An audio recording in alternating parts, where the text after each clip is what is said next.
Well, this is Sean Rost with the State Historical Society of Missouri on the Place for History.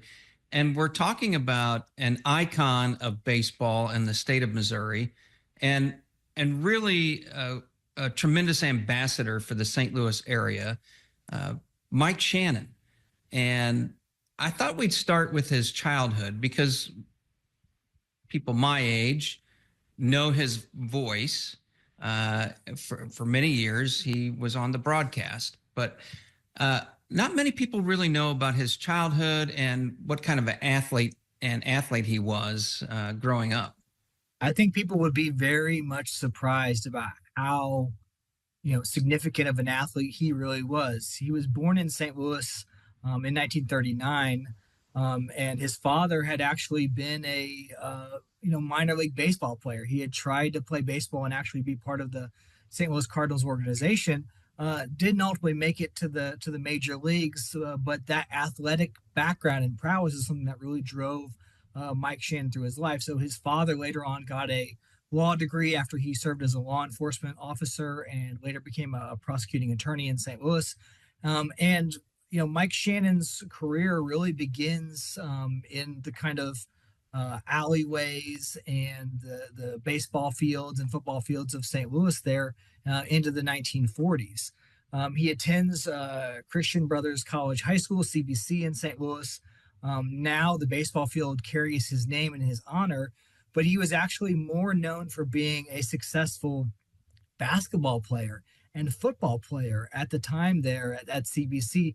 And he holds distinction, and I think this is accurate up until today, of being the only Missouri high school athlete to ever win kind of athlete of the year for his respective sports for both basketball and football there in his senior year of 1956, 1957. So we think of his baseball career, but really he's getting accolades there as a teenager for his basketball prowess and his football prowess. And he actually ends up going to the University of Missouri in Columbia on a football scholarship there when he graduates high school. So what happens with the football scholarship? He's great at basketball, great at football. How does he wind up in baseball? Well, out of high school, really, he had opportunities to play baseball, but he thought, it perhaps wasn't the best time, because it was perhaps his third best sport. So he goes to the University of Missouri on a football scholarship. But at that point in time, unlike today, freshmen could not play on the varsity squad. We can think of numerous freshmen who are, phenomenal athletes who are starring, today on the freshman squad, but he could not play varsity football. So he had to be the quarterback for the freshman team. But he showed so much promise on that freshman team that, the coaches, including Frank Broyles, who later on won a national championship at the University of Arkansas, but was an assistant coach at the University of Missouri at the time, were thinking this is the star of the future. This is going to be our perhaps starting quarterback or play another position on the team. Like becoming a sophomore, he is going to be possibly a starter on this team. But at that point in time, we have to remember that professional football was not the major sporting industry that it is today. Baseball was king.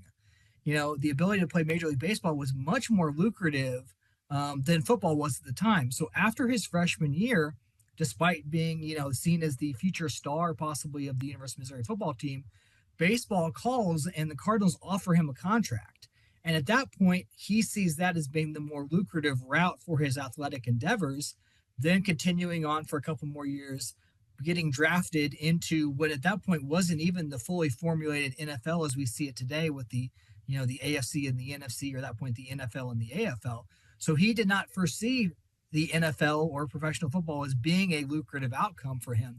So at the end of his freshman year, he leaves the University of Missouri, signs on a minor league contract with the Cardinals, and the rest is kind of history with the Cardinals organization. Yeah, he doesn't jump right away to the majors. He spends some time in the minors and makes a name for himself there. Is that correct? Yeah, I mean, he starts really in 1958, but it is essentially almost 6 seasons of minor league baseball all across the country, Memphis, Atlanta, even out west in places like Portland. He is slowly rising up through the ranks, but he doesn't become a regular starter for the St. Louis Cardinals until 1964. So, for someone who left football for baseball, it's not a guarantee, as many minor league players and major league players will tell you, that you're going to make it to the majors ultimately. So it is 6 years of really advancing through the minors, playing and perfecting his game. He was an outfielder. He could do a little bit of utility work with the infield as well, but really his main calling card was being a kind of good hitter and a notable outfielder in the minors. And eventually, in 62, 63, he's getting up close to the majors, getting a little bit of action. But it's really not until the season of 1964 that he gets a regular spot in the Cardinals rotation. And 1964 is an important year for the St. Louis Cardinals and for Shannon. And he displays some heroics that year. Not an overnight success for sure. His World Series appearances kind of rode a roller coaster, right? Yeah, in a lot of ways, he becomes this star of the team by the late 1960s, but early on, yeah, it's kind of, highs and lows with a lot of ways of trying to figure out one, how to bat against major league pitching, how to properly field in the outfield, but then also adjusting in a lot of ways to success and in the limelight, but a changing of the field as well. He plays in Sportsman Park there for the first portion of his career, and then later on plays in the New Busch Stadium. He kind of gets the distinction of being the last Cardinals player to hit a home run in Sportsman Park and the first Cardinals player to hit a home run in Busch Stadium. So he has that distinction, and he gets kind of a very well-defined career there by the mid and late 1960s. He's making over 100 hits a season. He's getting about 60 RBIs. He's hitting more than about 10 home runs a season. Not eye-popping stats in today's baseball, but consistent. That's kind of his calling card. And while he starts out as an outfielder, when the Cardinals acquire Roger Maris, the famous home run hitter in the mid 1960s there, Shannon kind of sees the writing on the wall that he can either compete for the outfield spot and maybe not hold it, or he can move and find a new position. So he actually moves to third base. And that's really where his major reputation comes from, as being a very successful batter, but also being a solid third baseman there. And the Cardinals win the 1964 World Series. They also win the 1967 World Series. They come up short against the Tigers in 1968, but that's arguably Shannon's best season. He finishes in the top 10 for National League Player of the Year, but it's a stacked field. He has other teammates on that Cardinals team who are also finishing in the top 10 as well. We can think of Bob Gibson, Kurt Flood, Lou Brock, all people who were finishing top 10 that year as well. So it was hard to break free and be the star of the Cardinals there. But nevertheless, Shannon makes a name for himself there in the 1960s. So just as he's really solidifying himself, he made the change from outfield to third base, learned a whole new position, and that's a big change from outfield to third base. He is struck with a disease. What is that? So yeah, really by the end of the 1960s, he's got the star power, he's got the name recognition, but really there at the very end of the 1960s, early 1970s, he gets sick and he can't figure out what is going on. Ultimately, he's diagnosed with a kidney disease, and it's so severe that it impacts the rest of his life. It ends his baseball career right at that very moment. There is no trying to work through it, trying to play through it. It just ends his entire career there. By 1970, and it's kind of a great what if scenario of what would have happened into the 1970s for him, just like we could think of what happened if he would have gone into football in the late 1950s. Yeah. But at that point in time, he has to make a decision about what he's going to do. And for him and for Cardinals fans and baseball fans going forward, it's that fateful decision to stay within the Cardinals organization, pursuing initially promotional work, working in the front office, and then transitioning into being a commentator on radio for St. Louis Cardinals baseball, getting paired up there with Jack Buck in the early 1970s, and continuing on as a pair and a duo really for the next 30 years with Buck, and then continuing on into 2021 for his total career. How does that transition go? Does it go well off the top? Well, I think it's kind of a learning curve. Being able to talk baseball to baseball players is a little different than talking baseball to the general fan. So being able to learn how to kind of develop a cadence, I think, is something that was an acquired skill. he obviously has to pair well with Jack Buck on the microphone too, and kind of develop that relationship of being, Buck is being more the general commentator of the balls and strikes and what is going on, and Shannon taking on kind of more the color commentary or providing, stories and anecdotes and things like that. He's kind of known for his Shannonisms of various stories that go along with things and his various trademark phrases and things like that too. So it takes time to develop, but really by the 1980s, especially, he has become this kind of legendary figure alongside Jack Buck, who himself was a legendary baseball announcer too. So they really kind of hit their stride there in the 1980s when the Cardinals are winning the 82 World Series. They're making it to the World Series in 85 and 87. So it's a match really that is perfect and perfected over time as they develop. Is that chemistry there right away? I think it takes time to develop. And I think it was something that was familiarity with one another. Obviously, Jack Buck calling Shannon's games when he was playing. And it's something that develops into a very strong relationship over time. But, it takes time to develop those things. Yeah. His Shannonisms, famous or infamous in the St. Louis area. But I think the things that people might remember are his trademark calls. Do you believe that? Well, the one that always is in remembering in my mind is the phrase "get up." That was often his phrase of, a hard hit ball would be kind of heading into the outfield, and he would encourage it, get up, get up, get up, to kind of get over the fence and result in a home run. So whenever I think of Mike Shannon, that's the one that always comes to my mind is this phrase of "get up." But he often had stories about various players and various people.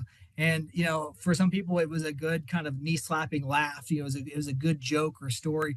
And there are sometimes people would say Shannonisms were kind of head scratchers where you'd ponder it and think there was perhaps some sort of philosophy that you just didn't quite understand, but that he was the master philosopher teaching you a valuable life lesson or a parable. So it ran the gamut between, good old time stories to perhaps questionable philosophies.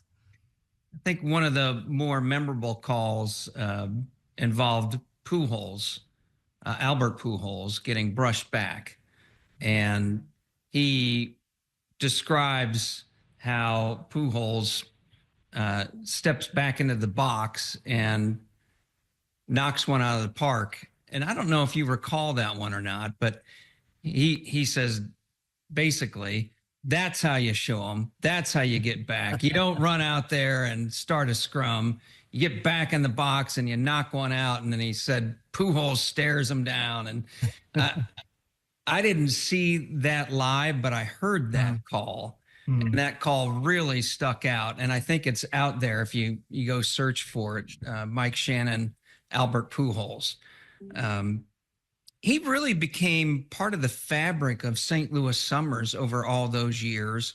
A cold, frosty one, telling us on broadcasts there are 3,000 tickets left for the game Tuesday, and you knew that you had to get moving to get tickets if you wanted to go to the game.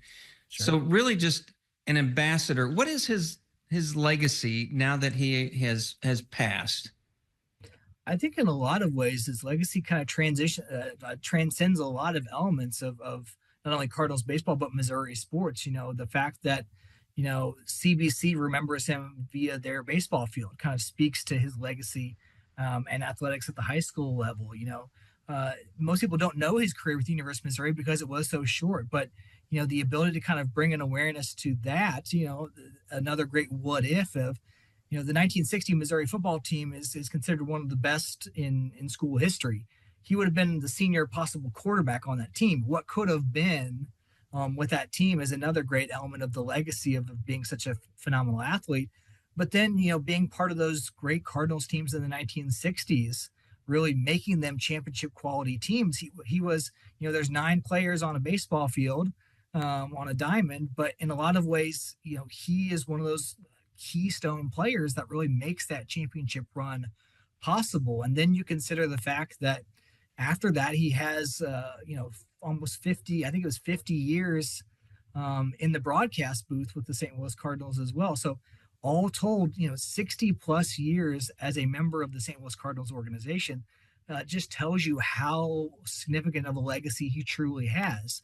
A player, a broadcaster, and a promoter of the sport of baseball in the St. Louis Cardinals, in the United States and around the world in a lot of ways. So I think that's his legacy of, being someone who is a steward, a caretaker, a promoter of the game, someone who taught fans from the youngest all the way up to people who had been listening for years, taught them the game through his broadcasts as well, balls and strikes, pop flies, double plays, the occasional triple play, perhaps. That was all done through his, mentorship, really through his broadcasts. And his pairing with Jack Buck, of course, is quite legendary. So I think that is really the legacy of this figure that not only is a memorable Missourian and a memorable St. Louis Cardinal player, but someone who was an ambassador for the game of baseball.